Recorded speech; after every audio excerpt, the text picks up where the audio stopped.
everyone, it's Haley, and today I'm going to be giving you some more YA romance recommendations. I did a video kind of similar to this one back in November or December, and when I filmed that one, I focused on contemporary or realistic fiction, but I asked you guys when I did that if you would want to see me do another video where I branched out to some different genres, and a lot of you guys really wanted that, so that's why we're here today. The background is also different in today's video. I did a bookshelf reorganization that will be coming out this weekend. It won't be out by the time you see this video, but decided to change things up a little bit, and it's gonna go back and forth because I have pre-filmed quite a few videos, but I hope you guys like it, and if you don't, I'm sorry. But to get into the recommendations for today, this video is sponsored by Disney Book Group in honor of the recent release of So This Is Love by Elizabeth Lim. This is the 9th installment in the Twisted Tales series that Disney does, which is a super cool series that I am still planning on doing a readathon for because I have 4 of them to read now, and you guys keep on asking me when I'm going to do it, and I don't know when because reading has been a struggle for me recently, but it is something that I do plan on doing sometime soon, especially because the 10th book in this series that is coming out this fall is Alice in Wonderland, so I'm so excited for that. But I'm also super excited for the Cinderella one. So these Twisted Tales just take Disney fairy tales and they twist them up. They have a question that they are kind of answering throughout the story, and that inspires the plot. So for this one, it is, what if Cinderella never tried on the glass slipper? So the result of that is she is never revealed to be the princess that is missing, and she ends up taking a job as a seamstress at the palace to escape Lady Tremaine, and while she's there she ends up being witness to an attempt to dethrone the royals, including the prince. So obviously there's a lot of drama there, and I'm excited to see this kind of different take on the Cinderella story. I love the Cinderella story. It's obviously a very iconic love story, which is why I thought today's video would be perfect. So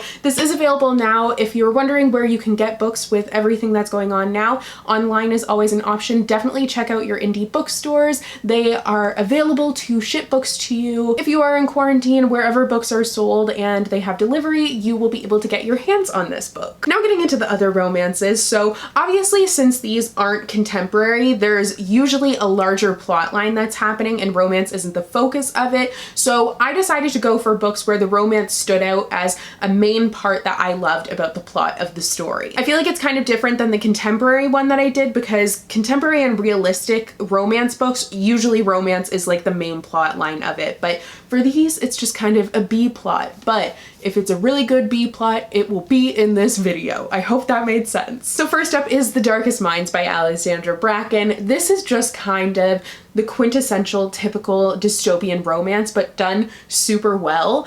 This is maybe not the best thing to read nowadays, though I know that there are some people who like to read similar to the situation that we're going through, but in this dystopian world, there was an illness that swept through, and the children who survived that illness end up with power. So it's kind of like X-Men in that way. And Ruby is a character who ended up with powers, as is Liam, and they are on the run together because the government doesn't want them to exist because they don't trust these children because of the powers that they have. So it's kind of this survival story romance as they are on the run from the government and fighting back against the powers that be, and just something about their relationship and the chemistry between them jumped off the pages for me and just made me fall in love with the entire thing. The romance is honestly one of my favorite parts of this story, and I think maybe part of it is because Liam is one of my like favorite OG book boyfriends, so I definitely enjoyed this one. Speaking of OG book boyfriends, next is The Selection by Kiera Cass.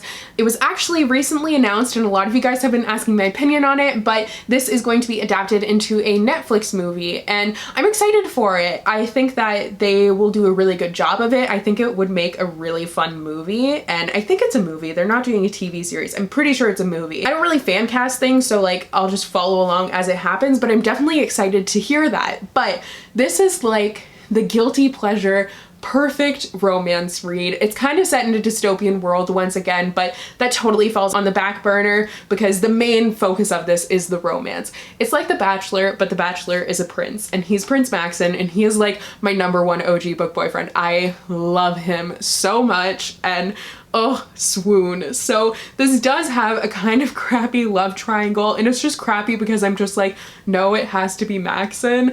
I read this trilogy so quickly because it is addictive, and I just ate these books up, and it's just, oh my gosh, this romance just had me swooning the entire time. I think it would be really interesting to see if I read it now, what I would think of it, but like I kind of just want to keep it in my mind as this really fun, guilty pleasure, dramatic romance read that I just fell in love with. It was one of the first series that I read when I started BookTube, so it does hold a special place in my heart. Speaking of a special place in my heart, next is Six of Crows by Leigh Bardugo.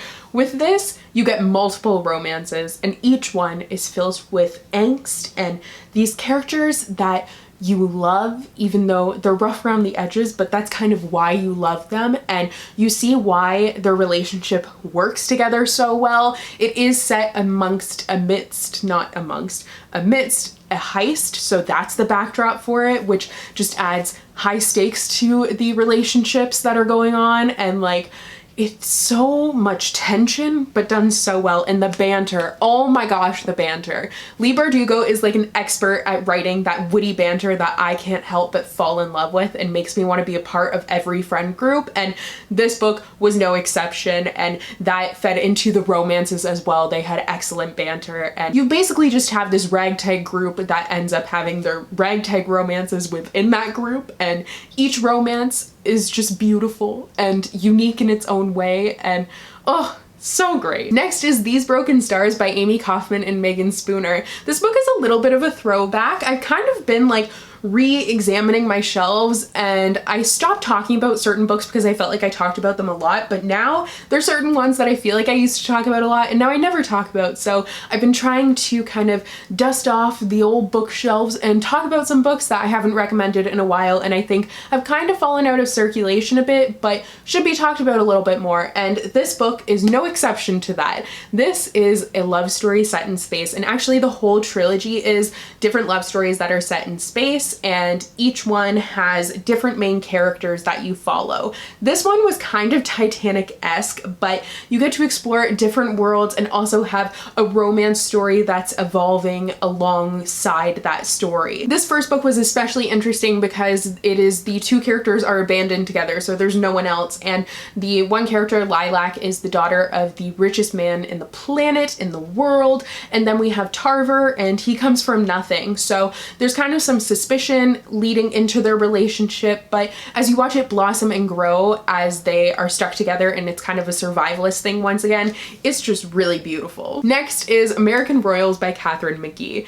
This is dramatic and just like a wild ride the entire way through, with once again multiple romances here. So Princess Beatrice, who is first in line for the throne, she's going to become queen, and she has fallen in love with her bodyguard, but the problem is she's supposed to be marrying someone who's a little bit more elite, I guess, than a bodyguard. So her parents have set her up with this approved list of guys that she can choose from, and she finally chooses a guy, only her sister, Princess Samantha, happens to be falling for that same guy. So we've got a twisted web of drama there. And then we also have the prince. He is falling in love with a commoner, and she doesn't really want to be involved in the world of royals because of all the stuff that comes with it, and his ex is going after her, and there's just like so much drama. So if you're looking for something that's kind of going to keep you on the edge of your seat and keep you flipping those pages because you're like, what is going to happen, because there's like so much and it's just a tangled web of this person and that person and all of that, and it will kind of confuse you, but in the best way possible, you might like this book. It's kind of like The Selection in a way, just with the royalty aspect, because this is actually an alternate history story where instead of offering George Washington the presidency at the end of the Revolutionary War, he was offered a crown, and this is his descendants. That royal family is still sitting on the throne. So you have the pressures of being the royal family of America mixed with the pressures of being young and all the romance going on there, and it's a lot. Next is a book that I've been talking about a lot lately, but I also feel like it hasn't been talked about that much because I've been pre-filming so much that I don't think you guys have seen me talk about it that much, but I did gush about it for a very long time in my recent reads video, and that is Lovely War by Julie Berry. Oh, this book was so beautiful and I loved it so much.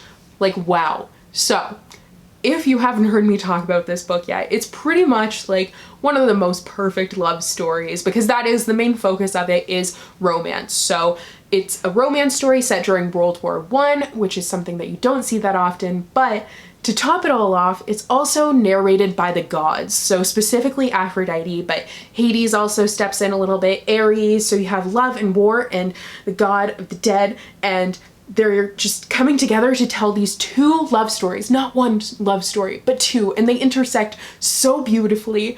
Oh my god. I struggle to talk about this book so much because I really have a hard time talking about books that I've completely fallen in love with. I find it so hard to explain. I feel like I'm getting a little bit better because of my recent reads video is all over the place. So we have the love story of Hazel and James, who meet before he's deployed, and then we have Audrey and Colette, who have a lot of issues of race going on in their storyline, and it's just like heartbreaking but heartwarming and beautiful all at once. And if you like historical fiction, I highly encourage you to check this book out, because I think it will just warm your heart because it's so sweet, but also break your heart because, I mean, the time period and everything, obviously it's not going to be all happy, but it's like so good. I honestly try not to hype books up too much because I don't want anyone to be disappointed, but I can't help it right now. Next is another historical fiction, and this is one that kind of reminds me of Lovely War, and that is The Diviners by Libba Bray. I have mentioned that before. I think it's because they're kind of set in a similar time period, so this is the 1920s, whereas the other one's the 1910s, but I think it's also because there are multiple love stories going on. However, they are very, very different books. This is more of a paranormal story. You have ghost stuff going on in 1920s New York, so the setting of it and also the ghost story adds a lot of stakes to the relationships going on, and there are a lot of characters and a lot of relationships, and once again a lot of entanglement there, but each character is extremely well developed, and I feel super invested in every single love story, even though there are a lot of them going on in these books. I think she does a great job of building up each love story and making you feel like you know these characters and rooting for them to be together, even though there's certain characters, like there's a lot of tension and unrequited love, and it's a lot, but it's beautiful, and just the setting and everything about it is lovely. Next is The Crown's Game by Evelyn Skye. This is a fantasy story set in a fantastical version of Russia, and in this you have two characters who are competing to be the Tsar's personal magician. So they're in competition, but their hearts are not in competition. Their hearts have fallen in love. I love the tension of the competition going on, and the setting of this was beautiful, and the magic system was also so great. And to top it all off, just that romance when they're competing, it's like forbidden love, and honestly I just kind of live for it. So Vika and Nikolai, I'm just like, I want it to happen because there's so much pulling it apart, and it's just, I don't know, I guess I just love me some forbidden love. Speaking of forbidden love, next is Daughter of the Pirate King by Tricia Levenseller. So this follows the daughter of a pirate king. What a concept. But she goes on this undercover mission to try and get an antique map. When she's there, she ends up getting captured by Raiden, who is the first mate. Is that what they're called? Yes, it is. I obviously know nothing about ships, but they are on an enemy pirate ship. So being the daughter of a pirate king and then being on an enemy ship and trapped there, she shouldn't be falling for her captor, but she is, and that obviously poses a problem. Now, it's not like a Stockholm Syndrome situation, really. It's just kind of like she's really sassy and she's fighting against him and he's kind of like not taking it. So it's kind of that tension and enemies to lovers sort of thing, and I think it was really well done. Also, the setting of a pirate ship and that whole pirate thing, it definitely helped to elevate it a little bit. It made it a bit different than other enemies to lovers stories that I've read before. Next is Stalking Jack the Ripper by Kerri Maniscalco. I'm sure you knew that this book was going to show up on here eventually. This is a murder mystery series set in Victorian times, and honestly, I love that part of it, but the main reason that I read it is the romance. Thomas Cresswell is a great man. I love him, but also his relationship with Audrey Rose is beautiful to watch blossom or bloom. Do you get it? Because it's a rose. Anyways, he is just a really great man, and the pair of them together, also learning about forensic science in a time where women aren't really allowed to, and solving this murder mystery and trying to figure out who Jack the Ripper is. it's a lot of things happening and they work super well together. Next is The Gentleman's Guide to Vice and Virtue by Mackenzie Leigh. In here we have a romance between Monty and Percy. It is a male-male romance and it is such a great romance. The chemistry jumps off the page. Monty has been falling for his best friend for so long, and then they end up going on a grand tour of Europe together, which is something that used to happen in this time period. I don't remember exactly when this is set. I want to say it's the 1900s or so. I can't quite remember, but it is a historical fiction with a little bit of a different element thrown in there. It has kind of a magical element, but the main story that you're following is their jaunts around Europe, which are so fun and just like, it's just a fun romantic read that has an adorable couple that you can't help but fall in love with them too. Next is Of Fire and Stars by Audrey Coulthurst. This is a female-female romance and it follows a girl who has been betrothed to this man since she was born, like basically. Since she was a child, she's a princess and she has been set to marry this prince that she doesn't really want to marry, but it's an alliance, so it's politics, she can't really do anything about it. But then she ends up falling for his sister, which definitely complicates things, but also makes for a great story. His sister is teaching her how to ride and tame horses, and it just like, something about that is so wholesome, and watching the relationship unfold over these pages, you're like, yes, like I want it to happen, and it is just, it's so great. Next is Cinder by Marissa Meyer. This is another sci-fi romance series. There are 4 books in the series. You have Cinder, Scarlet, Cress, and Winter, and each one is a different fairy tale retelling, but they're made more technological, which is really cool. So we have Cinderella, Little Red Riding Hood, Snow White, and I just had it in my head, Rapunzel. Each book carries over characters from the next one though, so it's not like companion novels really. Each character is still carried over to the next book, but you also get the romance of these different fairy tale characters,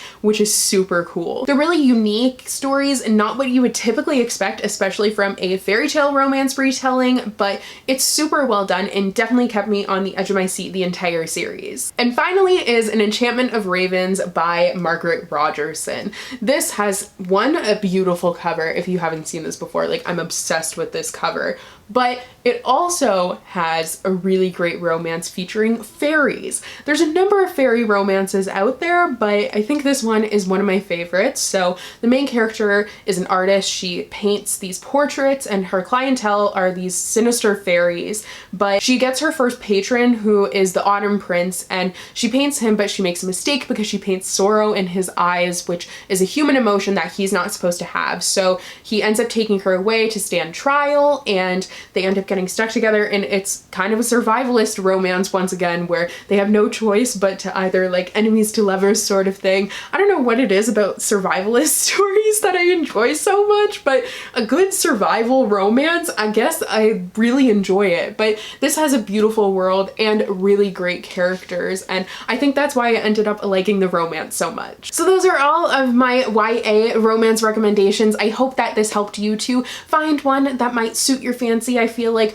romance is a good thing to read right now because it helps you to take your mind off of everything that's going on. Also, another big thank you to Disney Book Group for sponsoring today's video. Don't forget to check out So This Is Love by Elizabeth Lim wherever you can get books delivered to you now, because stay home and read a book, and maybe it will be this one. Please do let me know what your favorite YA romance is. I would love to know. And yeah, I will see you guys in my next video soon. Bye!